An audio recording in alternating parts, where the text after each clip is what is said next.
Most of the B schools these days, they are doing away with group discussions and instead what they have is WATs and AWTs. अब काफ़ी लोगों को, काफ़ी students को and तक ये मालूम ही नहीं होता है कि WAT और AWT में क्या डिफरेंस है.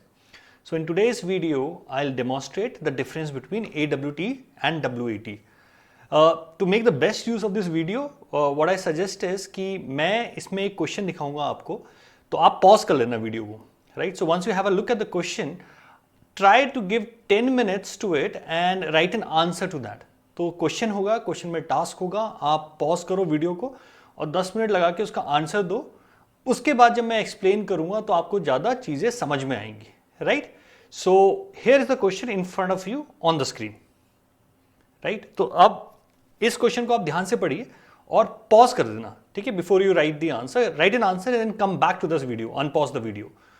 सो this is the question and yeah, most companies would agree that as the risk of physical injury occurring on a job increases, this is the question, and then the task is also given to you. Okay, so now I hope that you gave it 10 minutes and now you are back with the video. तो इस तरह के जब मैं questions देता हूं मेरे को आंसर्स ये आते हैं. These are incorrect answers, guys, right? If you look at the answers, आप ये देखिए, सेकंड वाला देखिए. Though physical injury on the job is one of the factors on which wages depend, but it is not the only factor. Other factors like skills of the employee, years of experience and educational qualification play a key role in determining the wages. Now what is happening here and what makes this incorrect is you're not analyzing the argument. आप अपने view point दे रहे हो on this topic. This is not what the question is asking. Look at the last one. Considering the extent of physical injury component involved in any job, we generally expect the wage pay to be higher. Again, personal opinion, analyze नहीं करा है. Let's come back to the question. Look at the question. Question says, discuss how well reasoned you find this argument. In your discussion, be sure to analyze the line of reasoning, right? Argument के बारे में क्या सोचते हो और line of reasoning को analyze करिए. So, सबसे पहले आपको आर्ग्यूमेंट समझना पड़ेगा. इस सेंटेंस में आर्ग्यूमेंट है आपका जो लास्ट में आ रहा है. Thus, they could reduce the payroll expenses and save money. अगर आपने वर्क प्लेस सेफर करी तो you will be able to reduce the payroll expenses and save money. This is the argument. ये आर्ग्यूमेंट है. यहां तक पहुंचने के लिए ऑथर ने कोई रीजन दिया होगा. For example, why do you want to get into a B school? I want to get into a B school because I want to, let's say, earn a good package, good salary package, right? तो argument क्या है? मुझे B school जाना है. Reason क्या है? अच्छा salary package कमाना है, राइट? सो अच्छा salary package is your reason to go to a top B school.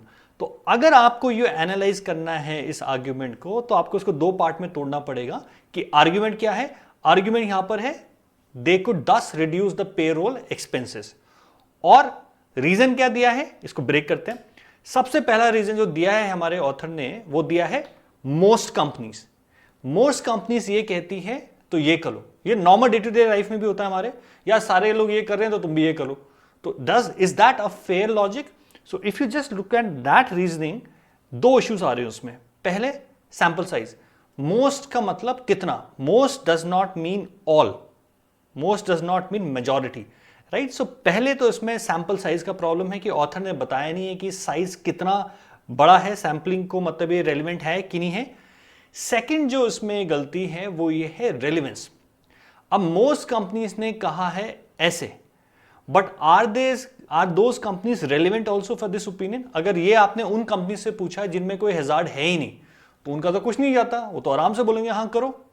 तो is the sample size relevant also? So for example, अगर मैं पूछूं कि इंडिया का बेस्ट कैप्टन कौन है, सर्वे हुआ था और सर्वे में 80% people said that Mahendra Singh Dhoni is the best captain, therefore Mahendra Singh Dhoni is the best captain. So सबसे पहली बात, दो चीजें पूछनी पड़ेगी ना आपको कि कितने लोगों ने सर्वे करा था और फिर कौन थे. अगर ये सिर्फ धोनी के फैमिली के लोगों ने वोट करा है तब तो 80% भी कम मिले उसको वोट, राइट. सो पहला जो हमारी जो लाइन ऑफ आर्ग्यूमेंट है आपका वो बोलोगे कि मोस्ट कंपनीज में the author has not established the size of the sample and also the relevance of the sample. दूसरा देखो, दूसरा हमारे ऑथर ने बोला है to make the workplace safer, thus they reduce the payroll expenses. अगर risk ज्यादा होगा तो आपको वेजेस ज्यादा पे करना पड़ेगा, ये वेजेस बचाओ और वर्क प्लेस को सेफर बनाओ। This is what the logic given by the author is. But author ने ये स्टैब्लिश नहीं करा है कि जो मैं खर्चा कर रहा हूं अपने वर्क प्लेस को सेफर बनाने में वो कितना है। हो सकता है कि अगर मैं अपनी जगह को सेफ बनाने में जो पैसा लगाऊं वो इतना ज्यादा पैसा हो जितना कि अगर मैं उनको एक्स्ट्रा वेज पे कर रहा हूं उससे बहुत बहुत ज्यादा हो। तो इससे अच्छा, इतना खर्चा करने से अच्छा है कि मैं उनको वेजेस ज्यादा पे कर देता हूं।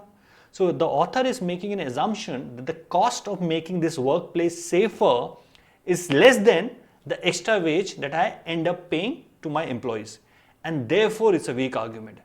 तो हमको जब AWT होता है, जब एनालाइज करना होता है आर्ग्यूमेंट को गाइस, तो अपना पर्सनल ओपिनियन नहीं देना होता है।